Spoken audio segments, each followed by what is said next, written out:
Hi hello എല്ലാവർക്കും നമസ്കാരം. എളുപ്പത്തിലൊരു സാമ്പാർ ഉണ്ടാക്കാം. നമുക്ക് എളുപ്പത്തിലുണ്ടാക്കാം കേട്ടോ.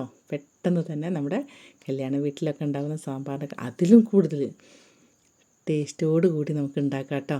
അതെങ്ങനെയാണെന്ന് നോക്കാം. പരിപ്പ് കഴുകി ഞാൻ കുക്കറിലിട്ടു. അതിലേക്ക് വലിയ ഉള്ളി അരിഞ്ഞിട്ടു കേട്ടോ. പിന്നെ പച്ചമുളക്. കുക്കറിലാണ് കേട്ടോ ഉണ്ടാക്കുന്നത്, അപ്പോൾ പെട്ടെന്ന് കഴിയും. ഇഞ്ചി വേണമെങ്കിൽ ഇട്ടോളൂ, ഞാൻ കുറച്ച് ഇടാറുണ്ട്. നല്ലതല്ലേ വയറിന് ഇഞ്ചി? നിങ്ങൾ ഇടാറുണ്ടോ?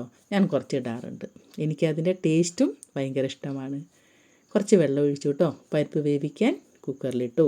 പിന്നെ നമ്മുടെ കായം, വെളുത്തുള്ളി, ജീരകം, ഉലുവ, കുറച്ച് നമ്മുടെ അരി, പിന്നെ പരിപ്പ്, വലിയ ഉള്ളി, കറിവേപ്പില. ഈ വലിയ ഉള്ളി എന്താണെന്നറിയോ ഞാൻ എടുത്തത്? ചെറിയ ഉള്ളി ഇല്ലാത്തത് കൊണ്ടാണ് കേട്ടോ വലിയ ഉള്ളി എടുത്ത്. ചെറിയ ഉള്ളിയാണ് വേണ്ടത്. അപ്പം എൻ്റെ അടുത്തില്ല, ഞാൻ എടുത്തില്ല കേട്ടോ. അപ്പം ഫസ്റ്റ് തന്നെ കായം നല്ലോണം മൊരിച്ചെടുക്കുക കേട്ടോ. ശ്രദ്ധിക്കണേ, നല്ലോണം മൊരിച്ചിട്ട് വേണം. നമ്മുടെ ബാക്കി എല്ലാം കൂടെ കൂട്ടി അതിലിട്ടോളൂ, ഒരു പ്രശ്നവുമില്ല. വേറെ വേറെ ഇടേ വേണ്ട കേട്ടോ. അപ്പം അത് ഇട്ടിട്ട് നല്ലോണം തന്നെ വെളിച്ചെണ്ണയിലാണ് കേട്ടോ ഇത് വറക്കേണ്ടത്. ഓയിലെടുക്കരുതേ. വെളിച്ചെണ്ണയിൽ നല്ലോണം വറുത്തെടുക്കുക. എന്നിട്ട് മല്ലിപ്പൊടി ഇടുക. പിന്നെ ഞാൻ മുളക് പൊടി ഇട്ടിട്ടുണ്ട് കേട്ടോ. ഈ മല്ലിപ്പൊടി ഒന്ന് നല്ലോണം ആയതിൻ്റെ ശേഷമാണ് മുളക് പൊടി ഇട്ടത്. ആദ്യം ഞങ്ങൾ ഈ പൊടിയല്ലാതെ മുളകും മല്ലിയും തേങ്ങയിലിട്ട് വറുക്കുകയായിരുന്നു. മല്ലിപ്പൊടിയും മല്ലീൻ്റെ കുരുവില്ലേ, അല്ല മല്ലി തന്നെ, വെറുതെ മല്ലി ഇട്ടിട്ട്, മുളകും അങ്ങനെ തന്നെ പൊടിക്കാത്ത മുളകും ഇട്ടിട്ട്. അപ്പോഴേക്കും നമ്മുടെ പരിപ്പ് ഇതാ റെഡി ആയിട്ടുണ്ട്. വെള്ളമൊക്കെ നല്ലോണം വറ്റി പാകമായിട്ടേ. പിന്നെ ഒരു കാര്യം കേട്ടോ, പരിപ്പ് കുറച്ച് കൂടുതൽ വേണം കേട്ടോ ഇതിൽ. പിന്നെ ഞാൻ തക്കാളി ഇട്ടു,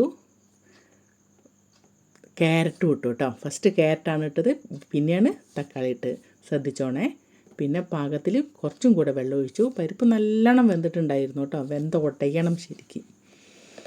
നേരെ പാകത്തിന്. പിന്നെ നമ്മൾ അത് കുക്കറിൽ വെക്കുന്ന സമയത്ത് അടുക്കി പിടിക്കരുതല്ലോ. പിന്നെ മഞ്ഞൾപ്പൊടി ഇട്ട്, പാകത്തിന് ഉപ്പിട്ട്, പിന്നെ ഞാൻ കുറച്ച് ഒരു നെല്ലിക്ക വലുപ്പത്തിൽ പുളി കുതിർത്ത് വെച്ചിട്ടുണ്ടായിരുന്നു. അതും വാളംപുളിയാണ്.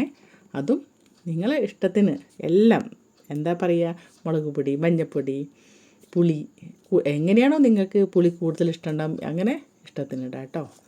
പിന്നെ നല്ലോണം തളിച്ച് വന്നതിന് ശേഷം ഞാൻ നേരത്തെ നമ്മൾ അരച്ച് വെച്ചില്ലേ തേങ്ങ, അത് വറുത്തിട്ട് അരച്ച് വെച്ചിട്ടുണ്ടായിരുന്നു. അതും അതിലേക്ക് ഒഴിച്ചു. നല്ലോണം തന്നെ ഇളക്കി കൊടുത്തു. ഇളക്കിക്കൊണ്ടേ ഇരിക്കണം, അടുക്കി പിടിക്കും. പരിപ്പ് നല്ലോണം വെന്ത് കിടക്കുകയല്ലേ. ഇന്നതിന് ശേഷമാണ് ഞാൻ എന്തിട്ടത്, മുരിങ്ങക്ക ഇട്ടത് കേട്ടോ. ഫസ്റ്റ് ഇട്ടിട്ടില്ല. മുരിങ്ങക്കാൻ്റെ കോല് മാത്രം കാണുകയുള്ളൂ, മുരിങ്ങക്ക കാണില്ല ആദ്യം ഇട്ടാൽ. പിന്നെ നമ്മളെ വെണ്ടയ്ക്ക ഇട്ടു. വെണ്ടയ്ക്കൊന്നും ഞാൻ ഫസ്റ്റ് ഇടാറില്ല. ചിലർ ഈ വെളിച്ചെണ്ണയിൽ വയറ്റിയിട്ടെന്ന് പറയും. ഞാൻ അങ്ങനെ ഇടാറില്ല കേട്ടോ. ഇങ്ങനെ തന്നെയാണ് ഇടാറ്. ഇങ്ങനെയൊന്നും ഉണ്ടാക്കി നോക്കൂ, എങ്ങനെയുണ്ട് നോക്കാമല്ലോ ഒരു ദിവസം. പെട്ടെന്ന് സാമ്പാർ റെഡിയായി കേട്ടോ. അപ്പം പിന്നെ നല്ലോണം തിളച്ച് വന്ന് ഇതിലൊരു സാധനം കൂടെ ഞാൻ ഇടുന്നുണ്ട്. അതാണ് ടേസ്റ്റ്. കണ്ടോ എന്താണെന്നറിയോ? ശർക്കര, ചെറിയൊരു കഷ്ണം ശർക്കരയും നെയ്യും ഒഴിച്ചിട്ടുണ്ടായിരുന്നേ. അത് ഇതിൽ കാണാനില്ല. കുറച്ച് നെയ്യും ഒഴിച്ചാൽ നല്ല ടേസ്റ്റാണ്. പിന്നെ കറിവേപ്പിലയും മല്ലിയിലയും ഇട്ട് കഴിഞ്ഞാൽ നമ്മുടെ സാമ്പാർ റെഡിയായിട്ടില്ല. അതെങ്ങനെ റെഡിയാകും? പിന്നെ കടുക് പൊട്ടിക്കണ്ടേ? കുറച്ച് വെളിച്ചെണ്ണ ഒഴിച്ചു, കടുകിട്ടു, പിന്നെ നമ്മളെ വറ്റൽമുളകിട്ടു, ഒഴിച്ചു. അപ്പം റെഡിയായി, സാമ്പാർ റെഡിയായി കേട്ടോ. അന്നപ്പോൾ ഇഷ്ടമാകുകയാണെങ്കിൽ എല്ലാവരും സപ്പോർട്ട് ചെയ്യാൻ മറന്നു പോകരുത്. ബായ്.